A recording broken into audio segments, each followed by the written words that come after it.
Economic machinery is driven by crude oil, which is found in massive deposits in the Niger Delta. But despite the natural wealth, the economy is still struggling. Economic growth is lower than population growth. The reasons for these downward trends are evident. Oil production has fallen to an all-time low.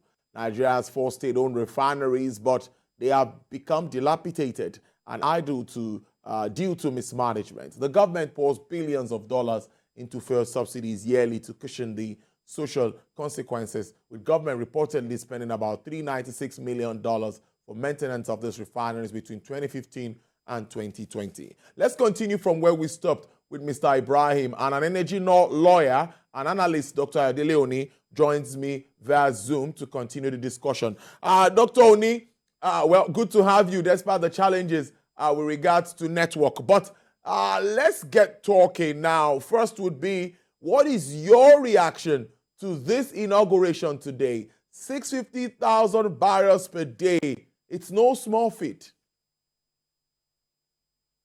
I think it's a game changer. I think it's fantastic, and it's good news for us. It's good news for our balance of trade, balance of payment. It's good news when subsidy is removed, because it will be cheaper than if we were importing. Because like you will be aware, there are 7 additional cost heads when you import petroleum products. You've got ship to ship, you've got international haulage, you've got insurance, you've got a number of items that make it more expensive importing than producing locally. It doesn't mean that we'll get cheap fuel at the pump, but it means that it'll be cheaper than if we were importing. That's when subsidy gets removed. It's also important to take a few numbers. For example, by the end of 2021, CBN stated that Nigeria was spending about 40% of its forex, scarce forex, to buy petroleum products. We were spending, as at Q4 2020, we're spending about 1.79 trillion on importing petrol, that's PMS, colloquially called petrol, and we were spending on petrol and on diesel alone, 1.79 trillion. That's Q4 of last year alone. Also, if you look at it generally, by that, because this would help us remove subsidy, we're spending about 400 billion naira monthly on subsidy. That would be 4.8 trillion in a year. So if you put these numbers in perspective, the data and the statistics and the employment it can create, hundreds of thousands of direct and indirect labor will be the case if implementation goes on as planned. We can begin to add value to our petroleum beyond just exporting and then importing petroleum products for more, even though there's a direct sale, direct purchase arrangement between the NNPCL and certain traders. So I think it bodes well for the country overall. Doesn't mean pump prices will be necessarily cheap, but it'll be better than if we're importing. I like that fact that not that pump price will necessarily become cheap, because many think that we could buy fuel for as low as, I don't even know the amount, but really that's not true. But freight movement and all of the FX will be managed to a level. But let me ask you that we are not talking about the implication of this around the Petroleum Industry Act. What does it mean, all of these delays and processing? It's just a part or a step in deregulation. Okay, so interesting point around the PIA. What it seeks to do is to ultimately ensure that the market drives what we do. I think that it's always wrong to say that you want to deregulate the petroleum industry.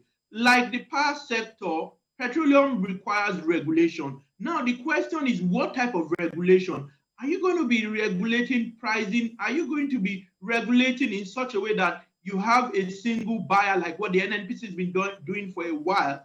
No, the PIA expects that, yes, the NNPC will be provider of last resort if we have challenges. And I believe that's why the NNPC invested and bought, I think, 20% equity in the refinery and will be supplying 300,000 barrels for a start per day of the 650,000 barrels the refinery will be refining. So the Petroleum Act seeks to make the sector commercially driven, well-run, allow for competition. If you look at certain sections, I think it's 205 or 250, a number of those sections, you'll see that the intent is to ensure proper regulation still, but not regulating how much it is bought, ensuring that more people can, because you know what competition does to promote competition. What competition does is to even ultimately drive down prices.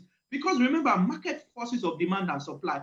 The more supply you have, the lower the prices. When you have scarcity, that's when you pay more. You'd find out that at those periods where there's scarcity, a few people were able to buy, say they buy it at almost double what everybody else buys it. So it's market forces ultimately is what it seeks to push and ensure that you have you ensure that people play according to the rules, but yet allow a lot of people to come in to play in that sector. So it's in line with the PIA. Well, that's interesting. And I would follow up with that competition that you mentioned. Many would say that after deregulating the market for diesel, we know what it's selling for today. I know I've asked you this question before, but I'm going to ask you today in the light of the inauguration of this refinery. Many also say kerosene is still on the high side. Aviation fuel is also on the high side. We see what aviation practitioners or operators are saying about this and how it's eating deep into their business. Now, are you saying because of the demand for PMS, there would be that competition that would help address this pricing thing? You're not sure that we won't pay as high as we are paying for other products by the time we fully deregulate? Okay, interesting question and a few points to make. You know, if you deregulate, but you do not and allow market determine pricing, as long as you are not producing locally, you are not refining sufficiently locally, you remember that the vagaries of the international market and logistics will be a problem. When you bring in these products, and if you ask anyone at the ports, there's a processing charge. I hear about 27%. And remember that there are other costs around ship to ship, haulage, international insurance that make those prices what they currently are. So if we produce sufficiently, we have a number of modular refineries. Now, the advantage PMS will have is that modular refineries usually cannot produce PMS. That's what we call petrol for vehicles, because they do not have, there's some equipment, I think it's hydrocatalytic equipment that can produce PMS. Many of these modular refineries can produce higher fuels or petroleum products, white products, but not PMS. That's one advantage of the Dangote Refinery because of its size, you know, because if the modular refineries have that equipment, their project will not be bankable because of the high cost of that particular equipment. So it's good, but energy prices generally, and remember, when you speak to refineries, you are talking about refining a product. That product in itself is crude oil, and it's an international product. As long as it's dollarized, it's in USD, and our naira is at the value it is at, it will still be expensive regardless, because all that person is doing is refining a product that is already expensive. So prices should go down, but I don't think it will be substantial. It could be 20%, maybe 20% is substantial, depending on how you argue. I mean, for those already deregulated, in quote, when they begin, when the refinery is at its optimum. However, I don't think it will go down by 50% or whatever. You just take out those costs for shipping, all those international costs, and costs at the terminal.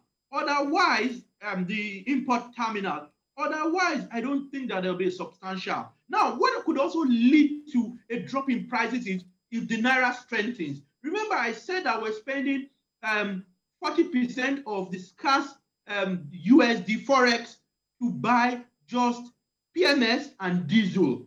If we're already spending 40%, you can save that 40%. It puts less pressure on the naira. The CBN needs to defend the naira much less. You know, you only defend something that is weak.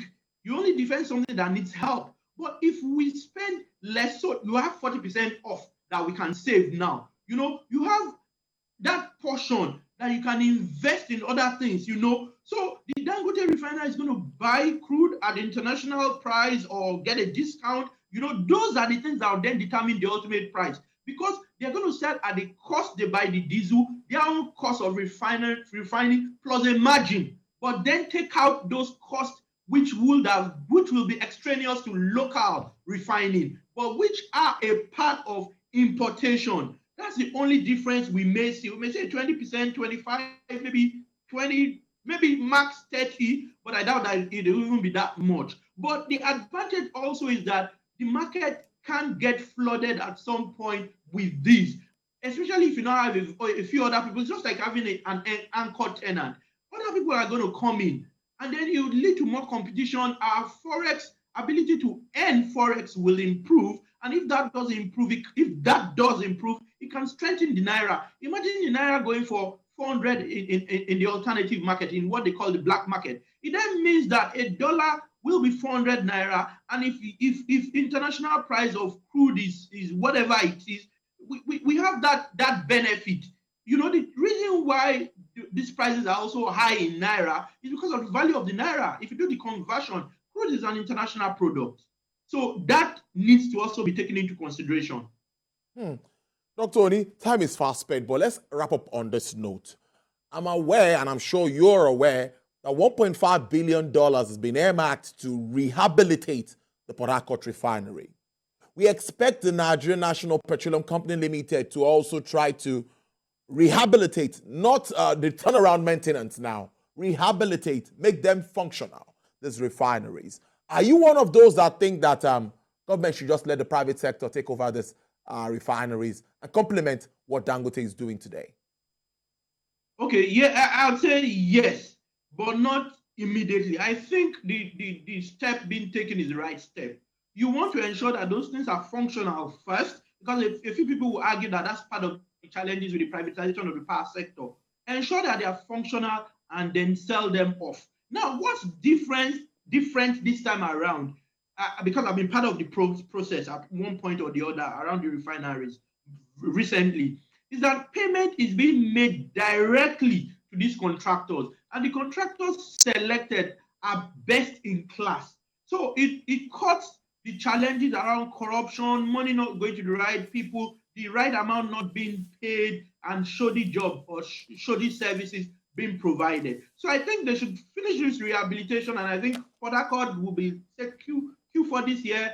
Warri and Kaduna, that I know a bit more around, should also be ready next year. So I think once these are ready, we could privatize, which is not necessarily a bad thing. But if the NNPCL, which is the successor to the NNPC, does do a good job, then it can run that business. If the company is run commercially, it can. Because remember, the challenge with any government running refineries is that you need 100% efficiency to be profitable. You need to be very efficient, because the profit margins are slim. If you are not efficient, if you don't run your facilities efficiently, you'll be running at a loss, and that's why government fails. But if we say the NNPC is going to be commercially run and it's going to be ultimately privatized, I think we could give it a chance. But if we're not too sure what we will be doing and where we'll be headed, then we should privatize after the rehabilitation, but not before.